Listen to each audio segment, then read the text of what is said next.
Hey, welcome to Conversations, a podcast where we seek out intelligent voices, voices that have been pushed to the fringes or have been smeared or ignored. We try to understand if in fact they have valuable contributions to give, and we do this by implementing some simple principles. Participants agree on some basic rules of conversation, but most importantly, they must see the humanity in each other. At a time when polarization is only increasing, while Western civilization is at serious threat of collapse, we believe these conversations are more important now than ever before. We hope you enjoy, but most importantly, we hope you take it upon yourself to have some of these conversations. Well, let's begin. All right, so welcome to the 5th episode of Conversations. Today I've got Eva Bartlett with me. Hi, Eva. Hi, Tareq. Thanks for being on. Eva is an independent journalist and activist. So Eva, just to explain to you, I don't know if you've seen the show already or not, but I like to hand it over to you and kind of get you to explain your background and let people know more about you kind of through your own words. But just a mini ritual I have for the podcast is I like to light a little candle before we get started, and the whole idea is just it's kind of representative of a little bit of light in an otherwise kind of dark world, and part of the whole idea is that two people can kind of sit across from each other and have a conversation, even if their political views are completely different, without it descending into chaos. I actually don't know very much about your kind of political views, and there's probably areas we might disagree profoundly, so maybe interesting to get into that. But why don't we just start off with a little bit of your history? So I guess you started doing journalism in 2007? Well, first, I just want to say I really appreciate that you're doing this. It's much needed, and I really appreciate your approach. It's very respectful and increasingly rare these days, it seems. So thank you, first of all, for doing that. Yeah. I'll let you go. Yeah. So basically, I'm always very honest with the fact that I was, for much of my early adult life, I was not politically active. I wasn't, following any particular news. I came from a musical background. My family wasn't politically active, and it was the issue of Palestine, which I came onto quite late, like in my late 20s, which really opened my eyes and which made me want to know for myself, want to see for myself what was really happening in Palestine. And I think because I was so frankly ignorant, when I stumbled across Palestine, I started looking into it and seeing videos on YouTube, etc. I'm sure you've seen these types of YouTube videos of Palestinians being brutalized by the Israeli army or by the illegal colonists. Because I had no prior kind of knowledge or biases, it really had a profound effect on me. And then in 2007, I went to occupied Palestine. I went via Jordan. I was granted a 3-month tourist visa, and I joined the ISM, which I probably but it's the International Solidarity Movement, group of activists, multi-faiths, multi-ages around the world. The basic understanding is to go and bear witness with Palestinians, to follow Palestinians' leads, for example, not to dictate to Palestinians how they should or should not resist occupation, etc. So I was in the West Bank for 8 months. I saw, unimaginably awful things, both by the Israeli soldiers and the colonists. I literally saw Palestinian farmland being stolen from them as the Palestinians who had the deed to the land were trying to follow the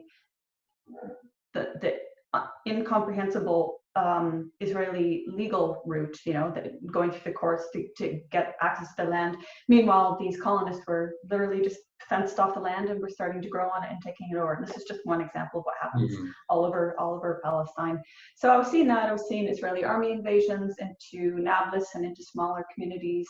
And it was both the impact of seeing these things firsthand, but also the graciousness and generosity of the Palestinians I was meeting. In spite of everything they've endured, they're still very warm and loving people, contrary to what our media was saying. So I started blogging from the West Bank. I ended up staying 8 months there, and eventually was deported and banned, from returning to Palestine. Of course, deported by the Israeli authorities. I had been arrested a couple of times prior to that, again, solely for being with Palestinians who were protesting the criminal policies against them. And then in 2008, I sailed to Gaza by boat from Cyprus, and this was an initiative organized by the Free Gaza movement. And they were attempting to bring awareness to the siege on Gaza, right, which had started in 2005 or 6. And somehow, surprisingly, 5 different missions were able to go from Cyprus to Gaza, and I was on the 3rd one in November 2008. So I guess before you started kind of writing about Palestine, so I guess you didn't go out with the intention of becoming a blogger as you were then, or a journalist at the time. You kind of just went out kind of for more solidarity reasons. Is that right? Absolutely. That's why it's, it is appropriate to call me an activist, because that's how I got into things. And still a lot of what I do is with an activist mindset. I try to be as respectful as possible to the people or causes I'm trying to support, because I think, obviously we should be supporting them and not, as I said earlier, dictating to them. But yeah, so I fell into it. I started writing. In fact, I called my first blog OPT 2007, Occupied Palestinian Territory 2007, because it wasn't about me. And I called my subsequent and current blog In Gaza, again, because it was about the issue. So yeah, and then I started writing for different publications, Canadian ones like Dissident Voice. I was writing for Interpress Services for a period, and then at that point I started kind of branching out and was able to write for RT.com and later on other websites. And like I said, I guess the journey that you've kind of gone on has been really good to see, actually, because, and this is part of the reason I wanted to talk to you, because Palestine was one of the issues that kind of got me, it didn't get me into journalism, but it started getting me thinking kind of more politically and, more thinking about different causes. And I remember, even though I wasn't closely following journalism, you were one of the first kind of alternative forms of news that I started to see. And I don't know if this is accurate, I'm sure there were like others in the kind of blogosphere, because it was a fairly new thing. But I guess it wasn't so much of a big thing at the time, right? Or in terms of that kind of journalism when you first blogging? Yeah, and especially from like West Bank and stuff. Yeah, it's hard for me to say now, looking back. It was certainly new to me, right? And I know other volunteers with the ISM were writing reports which were put on the ISM website. I was trying kind of a variety of means. And in fact, I opened a second blog, which I called Personal Palestine. The first one was more meant to be like reporting on the atrocities, the daily crimes, I was seeing, or testimonies I was collecting. The personal one was to give humanity to the issue, to talk about the good things, the little bursts of life that, again, are important to report. But yeah, I'm not sure how, I have no sense at this point how common that was. Yeah. I know when I was in Gaza, one important thing about getting to Gaza in November 2008 was that it was, I arrived a month and a half prior to the Israeli massacre of Gaza. And if you were following at that time, you may remember that Israel was preventing journalists from entering Gaza. So there were literally like 6 or 7 activists that were there, if I remember correctly. And I don't believe international journalists were able to get there. And then because we took a different approach, we weren't reporting from the hotel that most journalists stay in, at the Dira Hotel or something. We were riding with Palestinian medics and seeing some of the worst of the Israeli war crimes.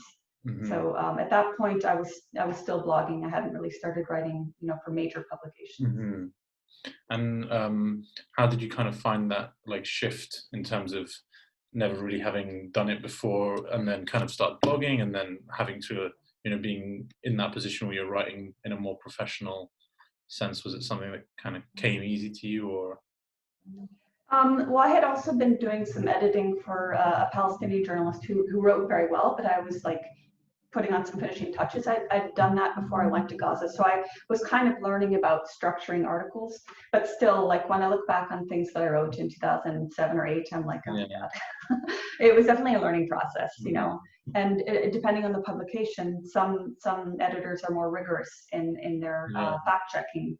and in their, getting you to question the structure of the article. So it has been a learning process, but and I'm still, of course, learning.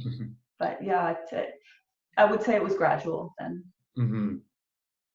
And so I guess, without assuming too much about your background, but I guess kind of your previous, your upbringing and your history kind of before you went to that was probably the typical, like, fairly sheltered from all these kind of things, and then you went out there. So what was kind of the first few months for you like? And because I know personally sometimes when you kind of, sometimes things like this can be quite overwhelming and have a deteriorating effect on the person. But how was it for you, kind of the first few months?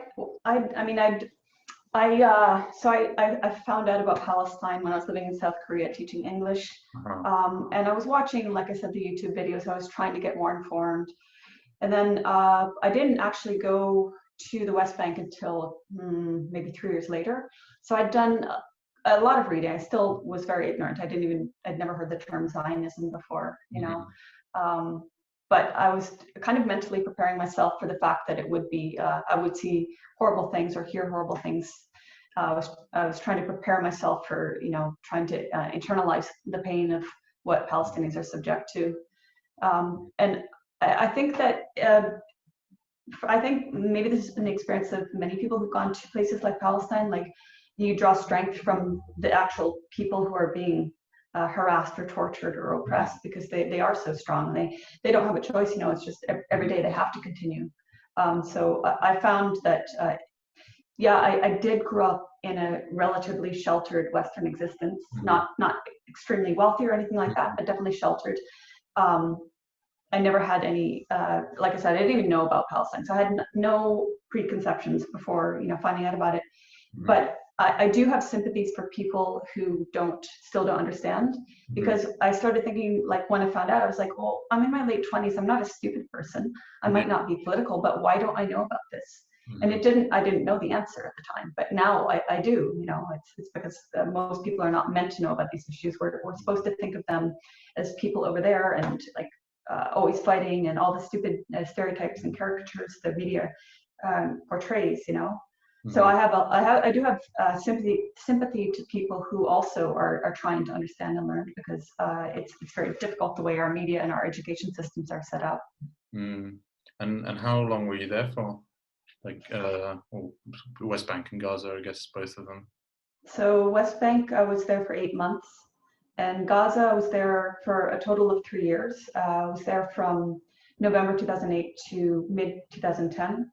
Then I left by Egypt, and then a year later I came back, and I was kind of going back and forth for personal family reasons in Canada, but I stayed another year and a half. So in the end, I was also there for like 2 major massacres, the 2008-9 one and the 2012 one.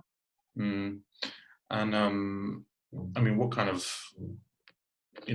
how does that sort of, the whole experience of being in Palestine kind of change your worldview and kind of like to where you've got now? And obviously you've had lots of other experiences, I'm sure, from Syria and things like that. But what do you kind of take away from your time in Gaza and West Bank?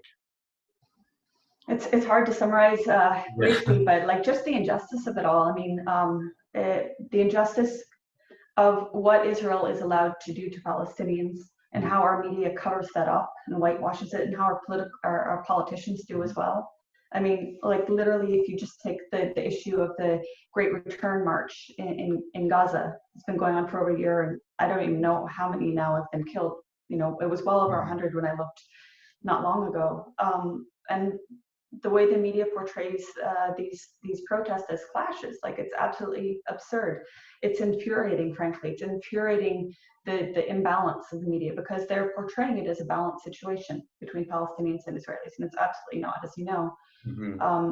So it gives, on the other hand, it gives me more determination to continue fighting, right? Because like the situation is only getting worse for people in Gaza and all of occupied Palestine, but especially in Gaza. And it's also been an awakening, because I remember back in 2009, like I thought, oh, I hope I can write for the Guardian or the BBC one day, because I was still that naive that I thought that these were good platforms to be published on. I know the feeling. feeling. And now I do sometimes appear in the Guardian, but not in a positive light. Yeah.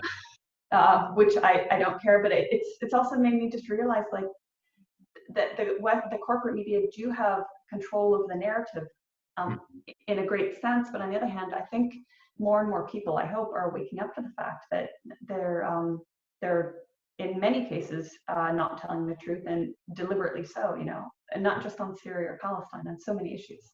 Yeah, and I totally agree with you. And I had that kind of same, I mean, even till very recently, even though I had my criticisms of the media, and severe ones, of course, but and there's a lot to be critical about.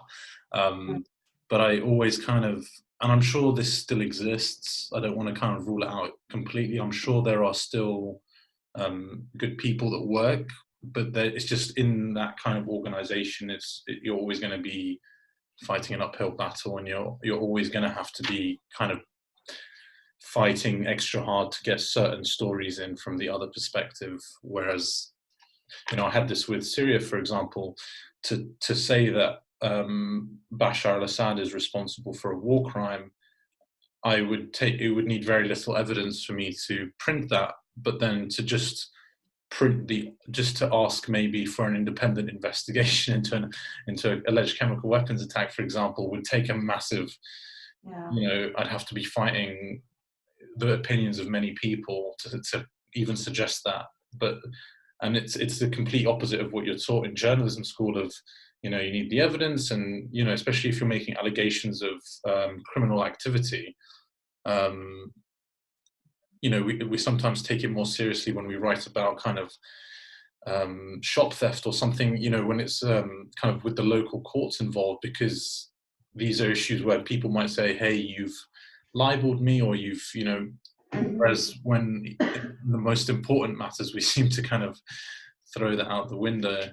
So I definitely share that experience.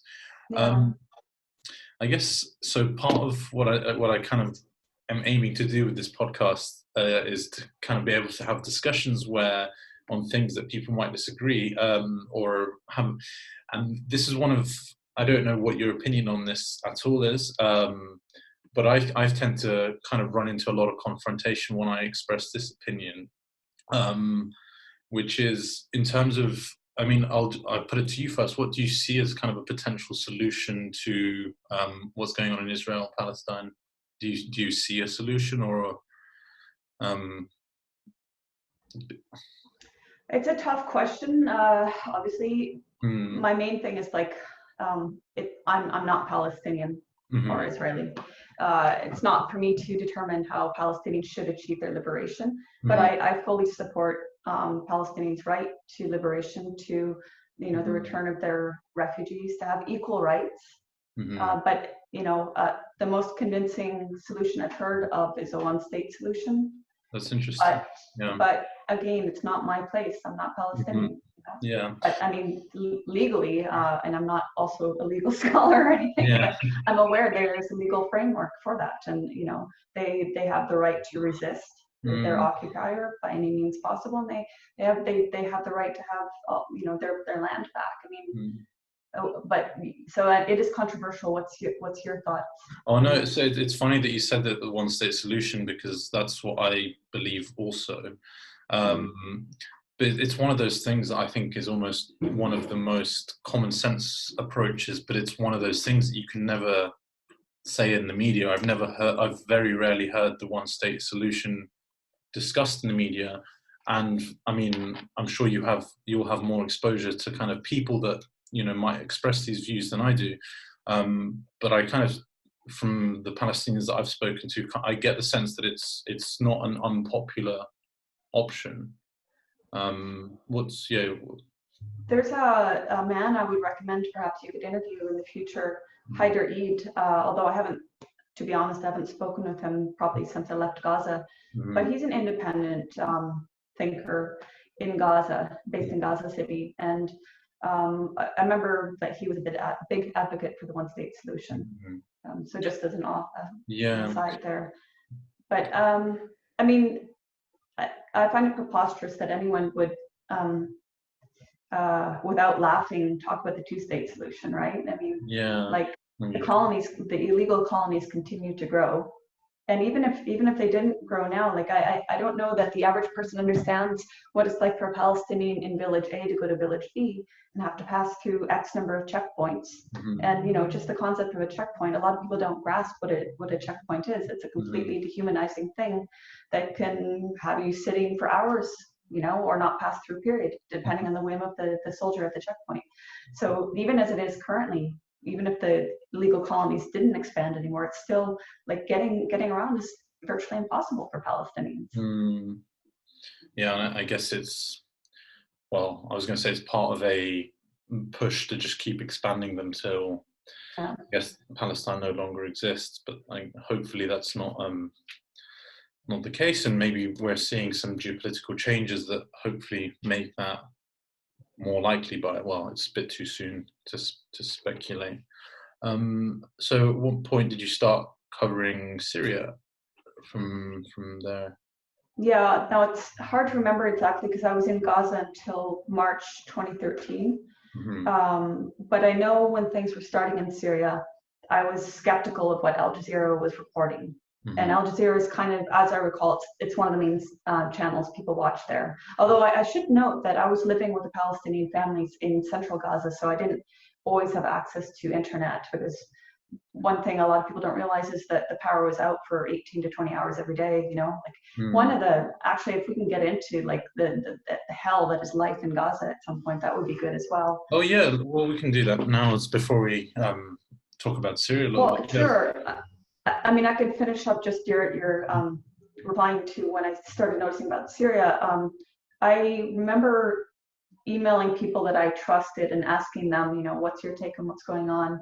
At some point in 2012, I formed a list called No Syria Intervention, just an email list. And the intent was just for people to exchange questions or articles, etc. And, but already, you know, from the very beginning, I didn't believe what was being said, that this was just a spontaneous popular uprising. And then I kept finding things, articles that made that belief grow. And then when I came back to Canada in 2013, I started talking with Syrians in the Toronto area, because I live near Toronto. And they, you know, what they were telling me, also their testimonies, you know, them going back to Syria and seeing what Al Jazeera was reporting and it wasn't happening, or them calling their loved ones, you know, everything that they were telling me, it contradicted what the mainstream narrative was saying. So then finally in 2014, I went to Syria, and then we can talk about that after. So we jump around. Yeah, we're jumping around a little bit. Well, actually, I'll try and do a very elaborate loop back to Gaza. I think I have a right. But so yeah, so I guess this is part of the reason I wanted to talk to you, especially because I remember that period quite well. It was kind of when I was starting out my journalism career, and I also had the kind of strong suspicion that you know, what was going on in Syria wasn't exactly what we were told, and you know, there were many other kind of things in history that showed a similar pattern. So it was, to people that pay attention, it was fairly noticeable. And you know, like I said, you were one of the first kind of voices that I read, I think alongside maybe Jonathan Cook. Oh, really? I didn't know that. But well, I guess he was more what I read about Israel Palestine, but I'm sure he wrote about Syria at the time too. I would, yeah. So you were kind of one of the first people that I guess was the recipient of the main sort of smearing, I would say, especially with regards to Syria. So I kind of wanted to show that you're a normal person and you're not an evil advocate of genocide and all that kind of thing. But yeah, how do you remember those kind of sort of early years of first going out and obviously reporting something that was so different to what most people were being told? So I went to Syria in April 2014. The first time it was with a large peace delegation that was in Syria for 1 week and went to Damascus Homs and Damascus Homs in Latakia. But then afterwards, I decided, well, I'm already way over, in the region, so I might as well try for a journalist visa. I went to the embassy in Lebanon and applied and waited well over a month and had many people who had been to Syria saying, like, look, you're not going to get the visa. And I said, I'm just going to wait and see, So I finally did get it. But the interesting thing was in that period while I was waiting, it was the time of the presidential elections, remember, in 2014. So although I wanted to be in Syria at that time, I didn't have the visa. So I went to the Syrian embassy in Lebanon, which is insightful in itself because in order to get there, it's not in the hub of Beirut, it's slightly out, right? You have to go up this highway. And the highway was so filled with vehicles going that way. Like I've traveled that road many times, so it wasn't normal traffic. It was clogged with vehicles going specifically to vote at the embassy. So for the last, I don't remember, like 4 or 5 kilometers, I had to walk to get to the embassy, and I walked with a bunch of Syrians I'd met on the local bus that I'd taken. And I do like to tell this this anecdote because people in the West will say things like, well, Syrians were forced to vote for Assad or something like that. Well, these were Syrians in Lebanon who kept the embassy open for 2 days. The second day was unscheduled for extra hours because they were determined to vote. And at the same time within Syria, and I had friends telling me this afterwards, areas in the government areas, they were being targeted by terrorist mortars and missiles in order to dissuade them or prevent them from voting. So then after I got the visa, I went to Syria. I was given a visa for like 7 or 10 days, I don't remember. I went to Homs, and that was, I think, very poignant to go to because it had at one point been dubbed the capital of the revolution, right? And so I went to the old city of Homs, which is predominantly a Christian area, and it was very badly damaged, as you can imagine. And I talked with this one couple, the Ahras family, who had stayed there. They hadn't left because they didn't want their house to be destroyed or looted. But they said that different terrorist groups came to them, I don't remember the number now, 30 or 40 times and stole every last bit of food that they had. And I talked with another person that knew, you might have heard of this priest. He was a Dutch priest, Father Frans van der Loot, who his writing was notable because he wasn't really taking a side. He would call the Syrian government the regime, I believe. But what he was writing was that in most cases when he saw violence, it was from the protesters first. So anyway, he in 2014, I forget which month, it might have been April, he was assassinated by one of these terrorist factions. So I was able to speak with people who knew him and his role there and kind of verify what he was saying about the nature of these so-called protests in the very beginning. And I was also able at that point to go to Malula, which was a very moving experience because it had been liberated, I think 2 months prior.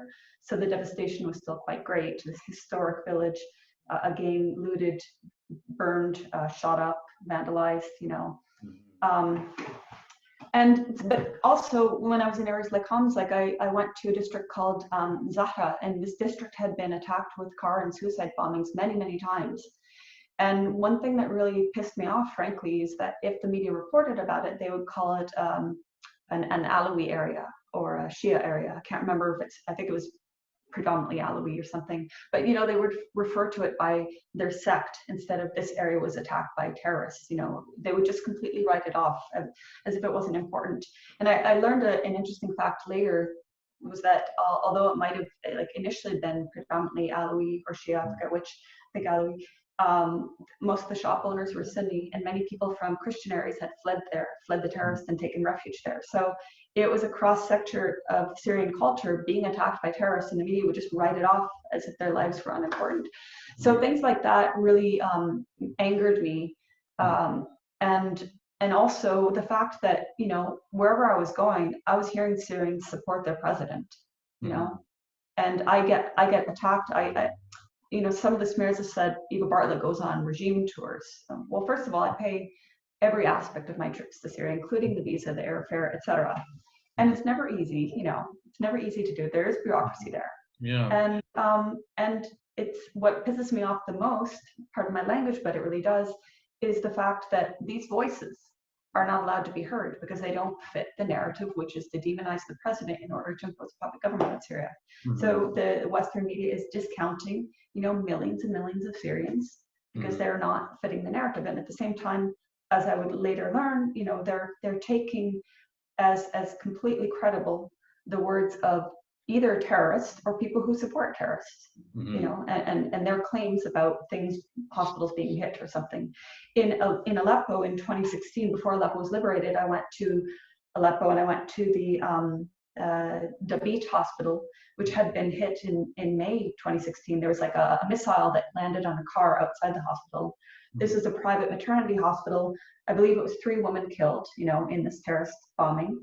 The hospital was internally destroyed, and then it was attacked again with a mortar a week later. Media didn't care about that. They were talking about the Quds hospital. They were insisting the Quds hospital was reduced to rubble, and it wasn't. So it's just the hypocrisy kept hitting me over and over again, and the whole complete disregard for Syrians' lives. Like, the media claimed that they care about civilians. But I remember giving a lecture in Montreal in early 2017, and I had spoken at length about Aleppo, the fact that at that time, before it was liberated, the head of forensics had told me nearly 11,000 civilians had been killed by terrorist mortars or missiles or sniping. And then 2 Canadian journalists afterwards wanted to interview me in order to smear me, which they did. And when I told them, I said, did you not hear the part about, because they were talking about barrel bombs and stuff like this. I said, did you not hear the part about the 11,000 civilians in Aleppo killed? And the one actually said, these were just mortars. They just have a small impact. And I said, one mortar can take out an entire family. And it's just like the disregard. It's just, it's so disgusting, the disregard for human life.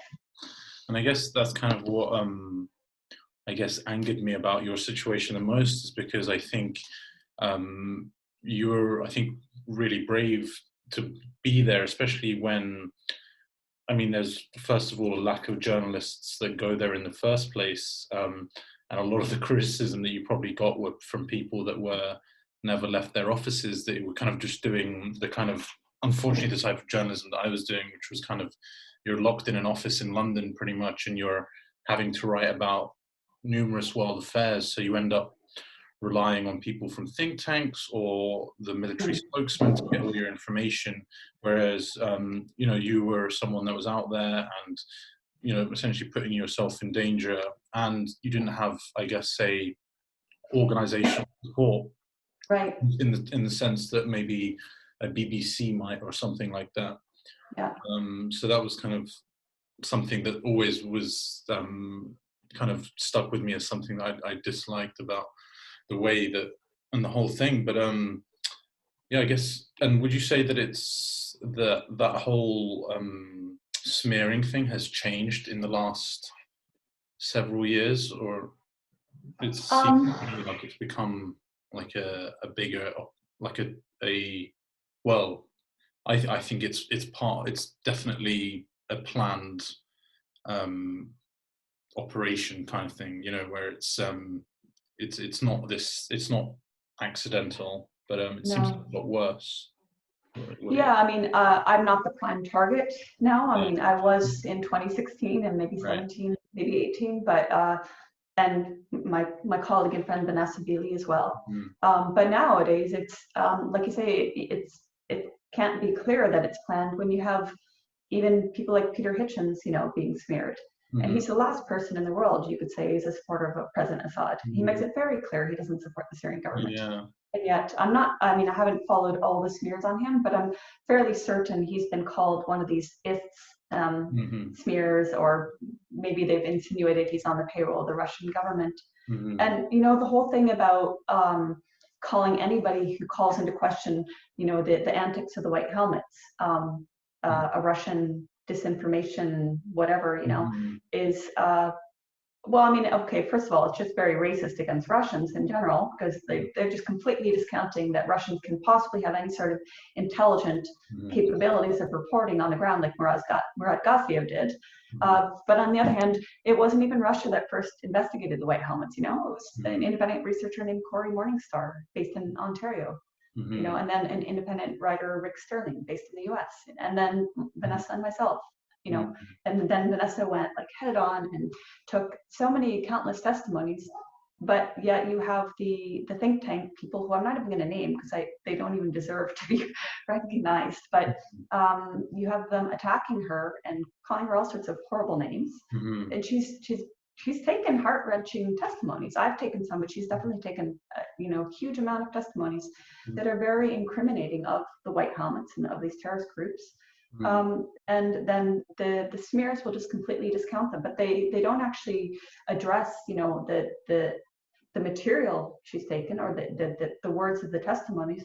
They'll just character assassinate her or me or whomever. So I would say, like, for me personally, I don't get smeared as much, but the nature of the smears hasn't changed. They've maybe added a couple more, you know, terms, derogatory terms or whatever. But you know, when the first big one started in, well, 2016, early 2017, it was I had just come back from Aleppo.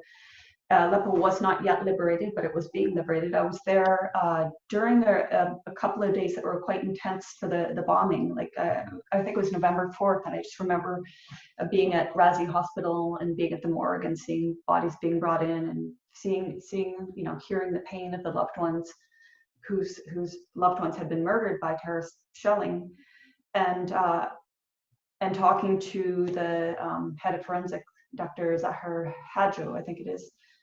And then coming back and giving a talk, you know, and giving that, participating in the panel at the UN, which, by the way, the video clip that went a bit, you know, viral afterwards, unfortunately, a lot of people didn't see the entire panel, and my co-panelists too made some, you know, really excellent points about the criminal sanctions, about the whole war on Syria.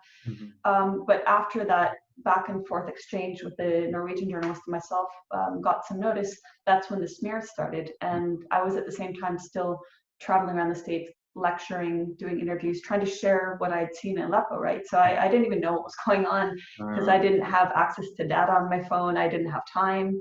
So I only caught up like maybe a couple of weeks after the fact, you know, to start to like look at all the smears and all the messages and so on. I forgot about that that incident.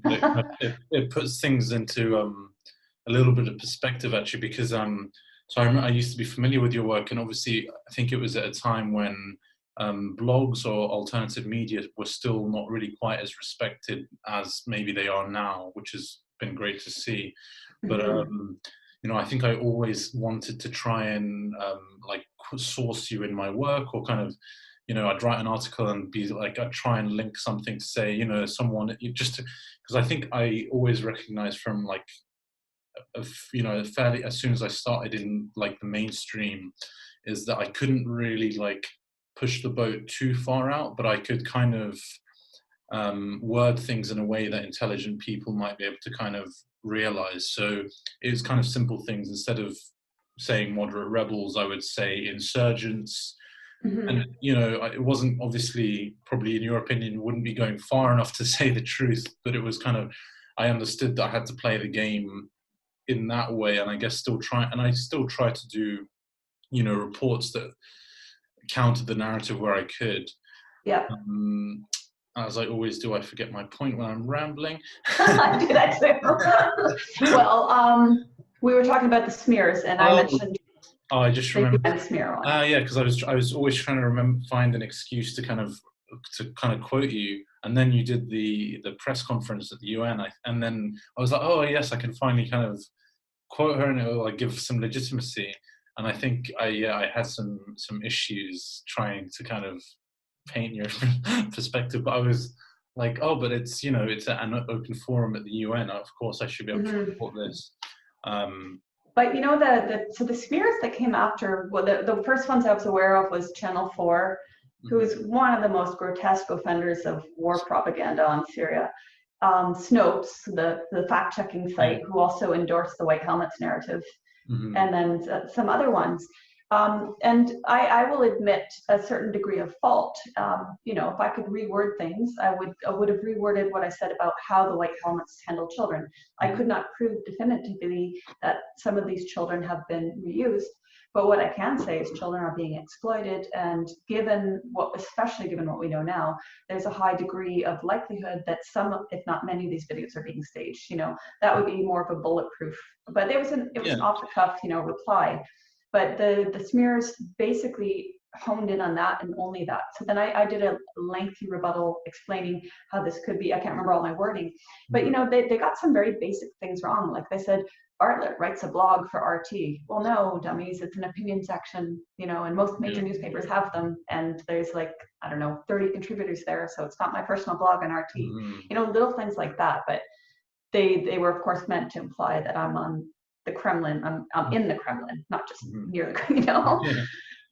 There was a lot of like the Canadian ones that did a smear on me. You know, they just got facts wrong. They said that the press conference was held in the Syrian mission to the UN. No, actually it wasn't. It was held in a press room in the United Nations. The Syrian mission is in a completely different building on a completely different street. You know, things like that, minor details. But the thing I wanted to say is that, so maybe I could have expressed myself better regarding the white helmets, right? And I also about the Quds hospital, I should not have said it wasn't hit. What I should have said it was not reduced to rubble, as all the media was insisting. There was an intact building. However, so here I am acknowledging I could have phrased things better, but the media comes out and they just blast lies. You know, they just completely lie, and then maybe they issue a retraction. Do you remember the Italian journalist Marco something, whose photo from Iraq was used by the BBC to depict the Hula massacre? And they were, of course, blaming the Syrian government and army. But then the guy came out and said, like, that's my photo. I took it in Iraq in like 2003 or something. And the BBC just issued a little oopsie kind of retraction, you know? And this is like, they do this all the time if they issue a retraction at all. And that's infuriating because they're propagating this visual, and then they're indoctrinating the public, and then most of these people aren't going to see the retraction later, you know? And I think we can get into that soon as well, actually. But part of what I kind of was trying to do as well is give people an idea of some of the propaganda, and so you know, between me and the kind of people that follow Syria, I guess the issue of the white helmets is now fairly settled in our minds. There's not really any doubt. But I'd say maybe still among the wider public, it's still, even now, it seems that it's still considered to be legitimate, even though I'm sensing it's not as solid as it used to be back in the height of it.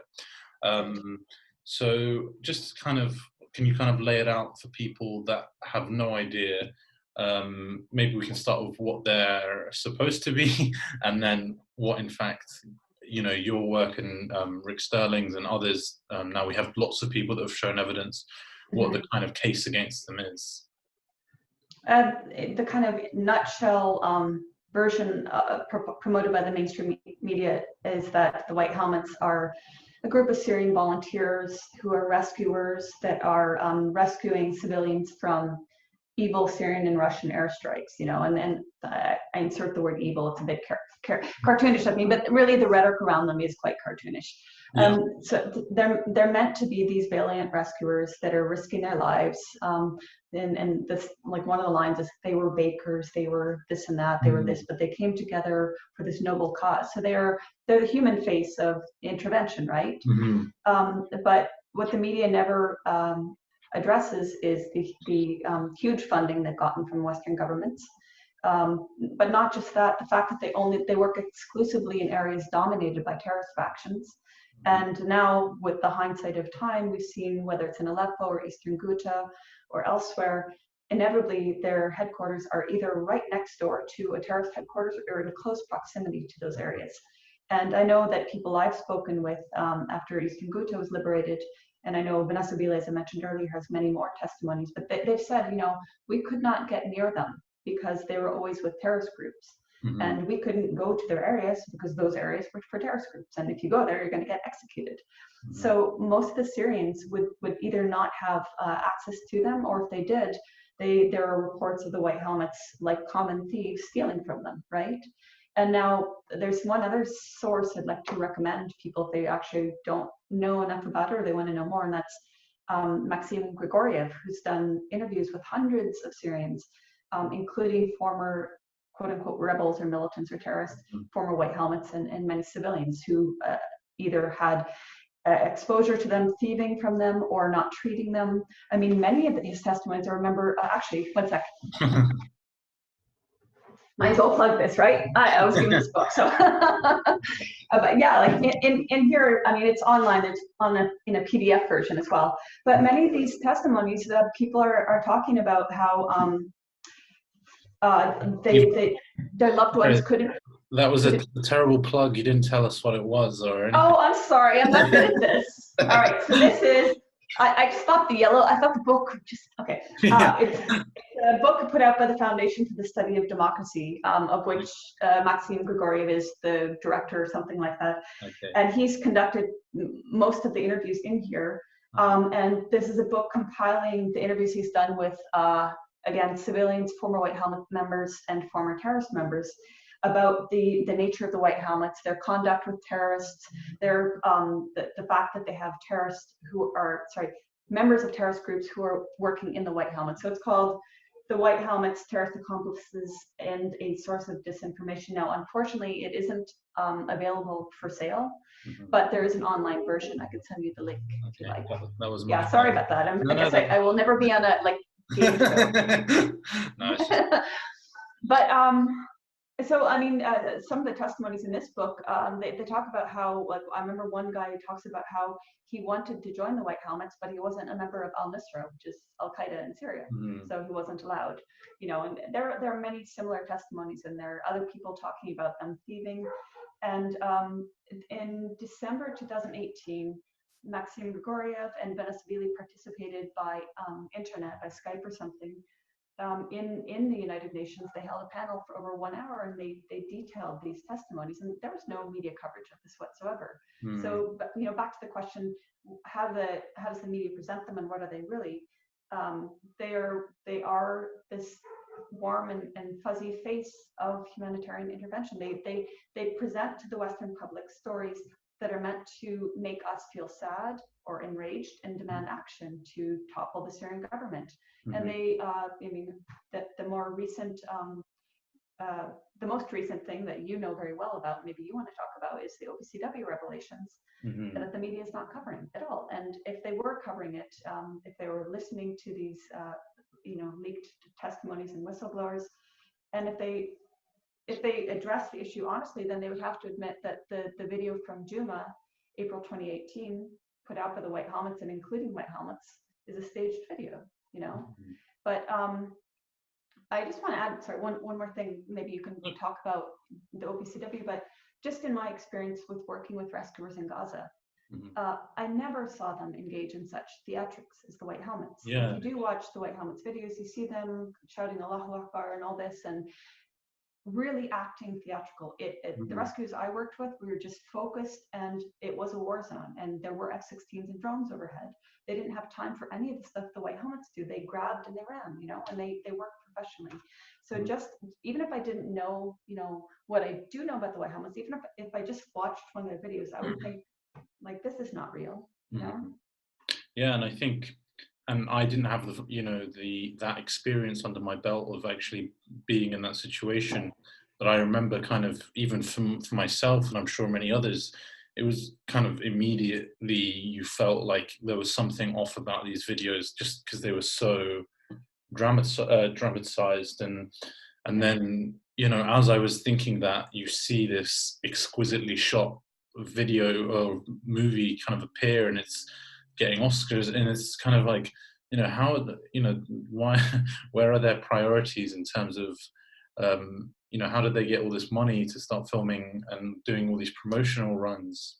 Yeah. And then obviously it got worse with, you know, people that had never been in Syria were like spokespeople for the White Helmets appearing in, you know, in New York to go accept, you know, awards and things like that, and many different things like that.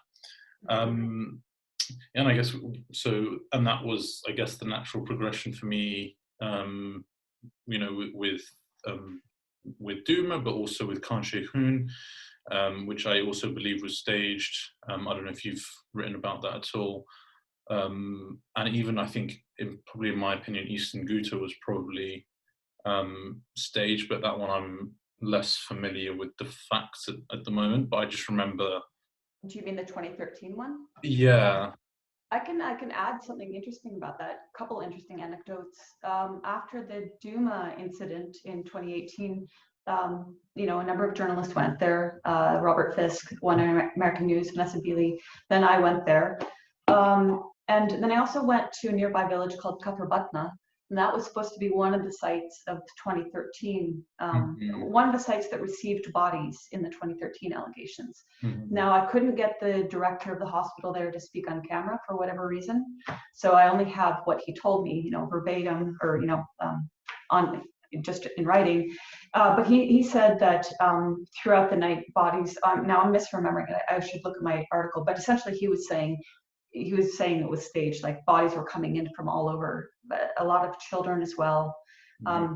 I'll have to find that article. I don't want to butcher this, but anyway, like what he had to say, it added a layer of, you know, reason to be skeptical about the 2013 ones. But then the other thing that is really interesting for me as well is there's a soldier named Wasim Issa. He's a wonderful photographer and a soldier in the Syrian Arab Army, and he was injured a year or two ago, lost both his legs, but remarkably strong and inspiring person. I was visiting him once in the hospital, and he was telling a story. He said, Eva, I was in that area. I think he was in Jober on a defensive line when the alleged August 2013 attacks occurred. He said there was 100 or 200 meters between he and the other soldiers and the terrorist factions. He said if there had been an attack, you know, he wouldn't be here. That was just another interesting anecdote. Like, and people don't think about like how close Eastern Ghouta is to the capital, Damascus. You know, you could walk to Jober. So it's not even logical. All these different claims about attacks. It's never been logical, the timing of the alleged attacks, and also just like if the government was as murderous as depicted, they still would care about their own people, right? So they wouldn't want to expose their own people. But of course, the Syrian government isn't like that, you know. It's just when you can step back and look at how easily it could be staged, when you consider, okay, the areas are being controlled by factions that are anti-government, that have access to the hospital, that have, you know, they're the ones putting out the footage. And with the Han Sheikhoun one, there was one interesting thing that Moon of Alabama picked up, and that was like, was it 40 or 60, or maybe it was like 57. Anyway, a huge number of cases that were admitted to hospital before the alleged attacks occurred. They were admitted to hospital for exposure to a chemical, right, before the attacks occurred. Yeah. So and I think Moon picked that up in one of the OPCW reports. I think it was like in one of those indexes as an irregularity or something. It's very definitely much an irregularity. Yeah.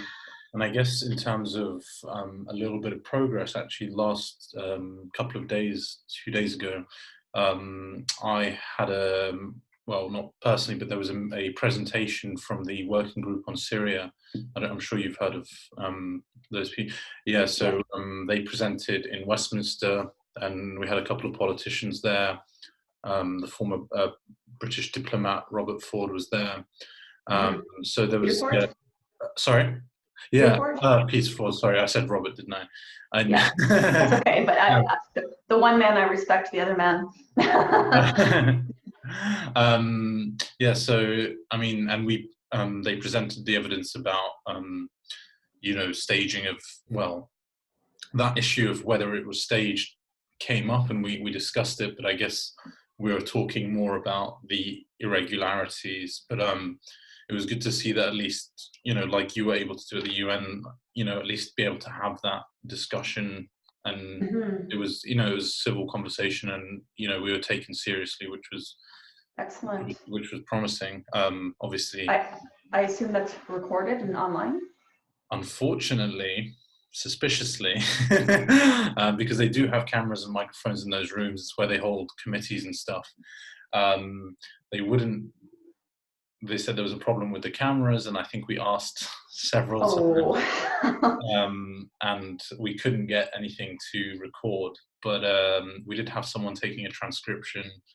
I took some notes as well, and you know, the people there are going to write some things up. So Okay. it's not totally to waste. And I think, you know, also it's good to just, it was, you know, making networks and just presenting it to people for the first time, let them digest it, and hopefully start to build on that going forward. But yeah, I guess going back to that white helmets thing, I think it kind of is like, seems to be this new pattern in propaganda that, you know, the military or the militaries that have kind of adopted this type of propaganda seem to or have capitalized on the fact that we all rely on our mobile phones for news. And so it's all very image and video based. So I think that's, you know, seems to be part of that push. You know, another kind of obscene aspect of them is that their second name is the Syrian Civil Defense, right? Mm-hmm. And they've hijacked the name of the actual Syrian Civil Defense, which was established decades prior, and who are actually valiant heroes doing rescue work. Mm-hmm. So it's just, yeah, it's obscene that they've stolen the name and they're using it for war propaganda, you know. I also found it funny how allegedly Syrian troops had like English names, like the, you know, the Free Syrian Army.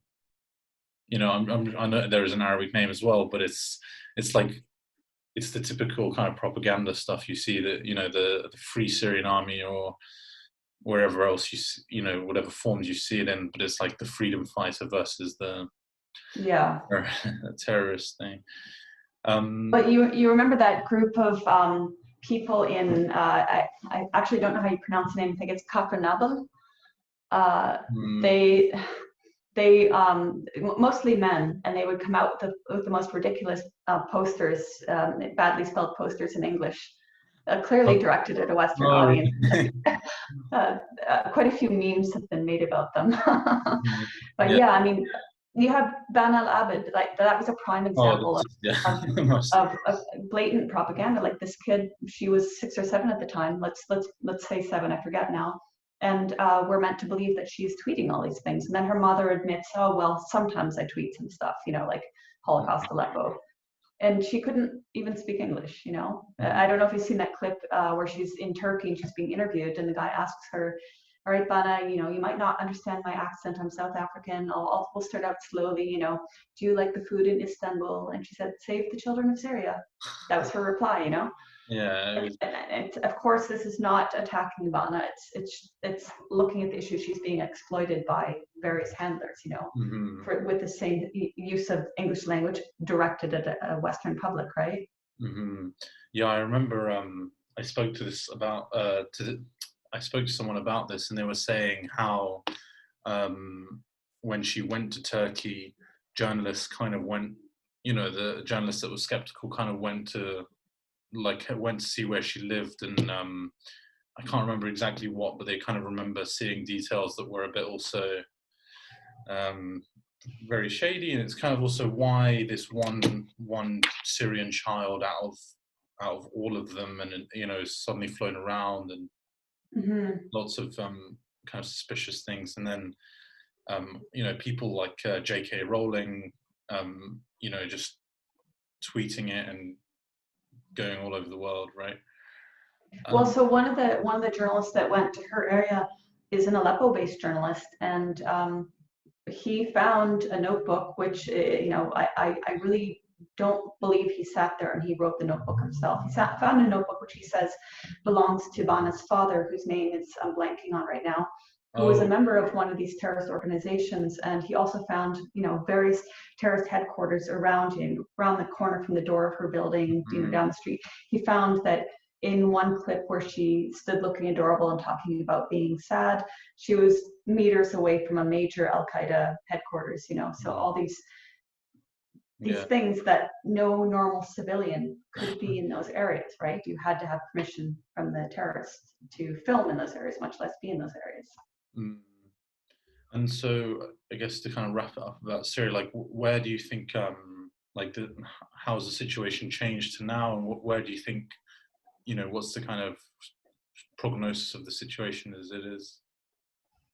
I'm not great at prognoses, but Oh, what I will or say just is, yeah. yeah, I mean, the one thing I can predict, because it's so obvious, is that when Idlib is being liberated, I mean, bits and pieces of the countryside have been liberated, but when the full operation to liberate Idlib happens, we're going to see more things, more hashtags in English, more Twitter accounts like Bana, child Twitter accounts screaming about hospitals being bombed and, Mm, you know, denouncing Russia and Syria. That much I can predict will happen. But mm, the thing is, again, for these, I know there are some in the West who are just simply duped by these types of accounts, and then the Western media is supporting of these accounts. mm, But the fact is, Idlib is overrun with Al Qaeda. You know, it is an even the U.S. former special envoy said it's the largest Al Qaeda stronghold since 9/11. You know, so people want to be freed of these terrorists. I haven't been in heart of Idlib, but I've been in the countryside of Idlib, and I've interviewed people who were able to get free, and it's always the same story over again. They were being yeah. terrorized, they're being starved. They just want to get to Syrian government areas and be safe again, you know. And I wrote some op-ed the other day. It was published today, and I was just making a point, like, you know, all these people that claim to care about Aleppo or Ghouta or Idlib, well, if they go to those areas now, they'll find people are rebuilding and living normal lives, and Mm, people can be people. They can worship how they worship, dress how they want to dress, you know. mm. And it's infuriating. So I can predict a skyrocketing of more of the same war propaganda, very unoriginal, copy paste kind of stuff. Yeah, we see it a little bit, but sometimes I sense it might even just die down, and kind of they hope that it just sort of quiet, because you know it's one of those things that certain months can be all over the news and then it will just completely disappear. It's true. And I think probably because people have seen this kind of happen on several occasions with Aleppo and Damascus, I believe. You know that. Oh no, Damascus was never occupied. But you know, you do see these big propaganda pushes where you start seeing hashtags and all that. But I don't know. I get the sense that this time it might just be brushed away quietly, almost. The other thing I was going to ask is the okay. I guess we can take it in a well. We can take it back to finish on Gaza, I guess, because I never gave you the opportunity to talk about that and the conditions there. That was mainly due to my kind of roundabout rambling. I was supposed to bring it back elaborately, but I failed. So. You just did. Yeah, so well, I think maybe, hopefully, many people are aware of the concept of Gaza as the largest open air prison, but maybe people aren't aware of just how deeply the sadistic policies of Israel impact every aspect of Palestinians' lives. Like I mentioned earlier that when I was living there, the power was out every day, 18 to 20 hours, you know, so just think how that impacts your personal life, let alone the ability of hospitals to function, schools, you know, every aspect of life. In 2006, Israel bombed the only power plant in Gaza. They never allowed Palestinians to completely rehabilitate it.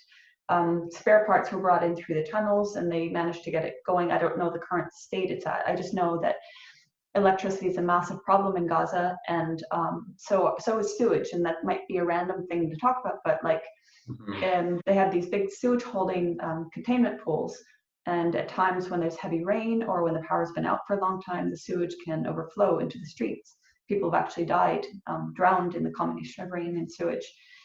So their alternative is to pump it into the sea, partially treated sewage into the sea, which is contaminating the coast. And then the next kind of layer of misery is that, so whereas Palestinian fishers used to be able to fish much more deeply into the sea, they're now limited to like 2 or 3 kilometers off the coast, because if they go any further out, the Israeli gunboats will attack them, and the Israeli gunboats will attack them even a kilometer or 2 out, whether they're in a small fishing trawler with a very limited engine, or whether they're on a hasaka, you know, one of those surfboard like type things that they paddle out and they drop their nets. They can be attacked by Israel at any time. So this is impacting their ability to provide for their families. And these are some of the poorest people, right, in Gaza, the fishers. Same thing in the border regions, like the people just trying to either earn a daily labor wage, or people trying to work on their own land just to grow food for their own family are being gunned down by the Israeli soldiers. And this doesn't get much media coverage. And I used to go with them and walk with them, and the Israeli soldiers would rock up at the border fence, and they'd get out and they just start shooting live ammunition, no tear gas, no rubber bullets, live ammunition at the Palestinians. And one time, well, many times they were shooting around us, but one time they shot around us and hit the farmer. We were too far away from the farmer, so they just shot around us and hit him in his leg. And they had 2 or 3 weeks prior, they killed his cousin, shot him in the neck. You know, these are 2 young men that were providing to an extended family, and now they have no wage earner. So like every aspect of their life is controlled by Israel and is made hell. They can't export, they can barely import, you know. And it's and then there's the psychological terror of having constant flyovers of F-16s and drones all the time. And then you never know when one, you know, strike is going to turn into a war, or if it's just going to be a one-off, you know. So it's a really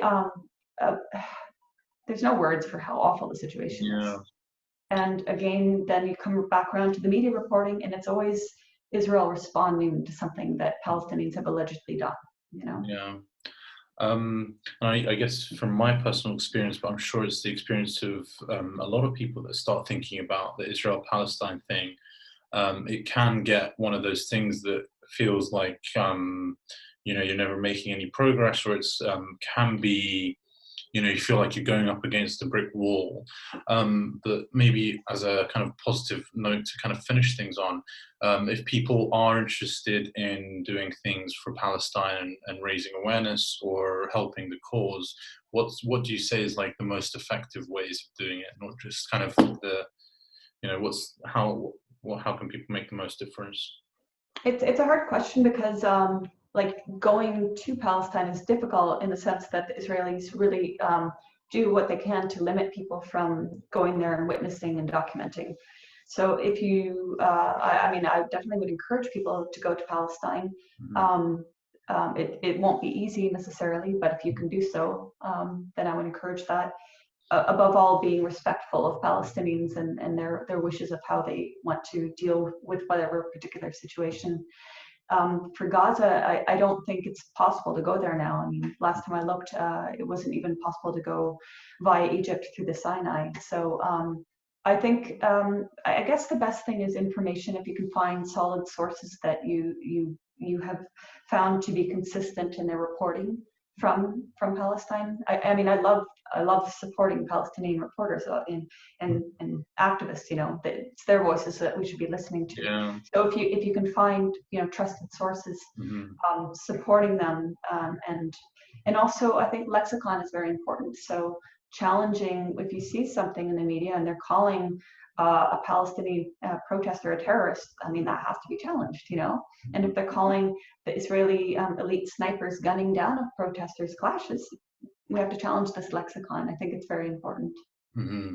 Yeah, just on that point, I guess with the PR machine as well. Actually, I remember I wrote a piece about kind of several, maybe 2 or 3 days after a group of settlements was, or after a couple of days after UN said that you know, more settlements was it was illegal, and there was a resolution, I think like 2337 or something like that. But and then 2 days afterwards, Israel announced, you know, hundreds more settlements. And I remember almost probably within 20 minutes within my piece being published, I received an email from one of the kind of PR firms that represent Israeli interests. And it was, you know, very critical of my language to say the fact that I said the word settlements instead of settlement units, because it suggests that, you know, one settlement has multiple units in it. So they wanted it specifying to say settlement units. But, you know, so there's a very big effort in one direction to pacify the language as much as possible, or minimize how much harm is caused. and then on the other side there is nothing, and it goes in the opposite direction, unfortunately, most of the time. Yeah. And so I guess just very finally, what's kind of next for you? What are you hoping to kind of work on, or is there things with your career that you're kind of planning, or anything you'd like to share? Yeah, well, as I said at the beginning, you know, I'm glad you're doing this project, these conversations, and that's actually something I've been meaning to do, and I haven't been as diligent as you, so like hats off to you. I want to set aside time to, maybe not as frequently as you, but more frequently than I have been, draw upon the number of contacts I've made over the years, you know, whether in Syria or Venezuela or Palestine, and turn the mic back towards them to give their voices a platform. Yeah. I also, I have been wanting for a while now to write both about Palestine and Syria in book form. So, you know, I need to unplug a little bit from the net and spend time actually doing that, because I've published a lot, but maybe people wouldn't think to go on the menu, like on my blog on the right hand side there's a drop down menu, you can go to 2009, 2010. Most people wouldn't do that, right? So, and the issues that I was writing about back then and that we've discussed are still very relevant and still happening now. So I would like to work on, they would have to be 2 separate books most likely, given the amount of content. And I actually still have some videos from Syria I never published, like for example, going to Dara in southern Syria before it was liberated, and going to the national hospital there that was like roughly half of it was off limits because it had either been destroyed or damaged through terrorist attacks, or was in too close proximity to the terrorists that were there at the time. And, you know, with all the concern that we have in the Western media about hospitals, I wanted to do a little amateur video compilation using that footage as well. So I'll just be digging through my archives and trying to work with stuff I hadn't had time to publish. You know, before, when you were talking about how you thought about how I didn't have the support of, you know, any Western media, it's interesting because I myself hadn't even really thought about that, because I've never worked with the media organization. So I'd never thought like, gee, if I was employed by such and such channel, I wouldn't have to do the visa. I wouldn't have to find the plane ticket. I wouldn't have to do any of this stuff. Wouldn't have to get the translations. I wouldn't have to do the subtitling. But most independent journalists I know, we do all those things. And so as a consequence, it takes longer. And sometimes, like, I just don't use footage because, you know, the moment's gone and I didn't have time to get it subtitled or whatever. So, but I think I can still find ways to make it relevant, even if, you know, if it's from a year or 2 ago. So I'll be working on those things. Also, I need to make a proper website. I've been saying this for years, but honestly, the prospect is so daunting. I think, like, I don't even know how I'm going to choose a platform. It's just, you know, when you're in a store and there's too many options and you just turn and walk out. That's how I feel every time I think about it. So, but it's something I need to actually do this year. Okay, well, I'll try and give you a few tips once we end the call. But thank you so much for coming on, and good luck with everything for the future. And everyone, where can everyone follow you and your work, and how can they keep up to date with what you're doing? So at the moment, my blog is ingaza.wordpress.com. I don't blog on it. I just republish my articles or interviews. I'm on Twitter at Eva K. Bartlett, and Facebook, Eva Corrine Bartlett, although Facebook is becoming more and more irrelevant. So those are the main platforms for now. And I'm sorry, my YouTube channel should be Eva K. Bartlett. Great. Okay, we'll make sure everyone follows, and thank you very much. Thank you.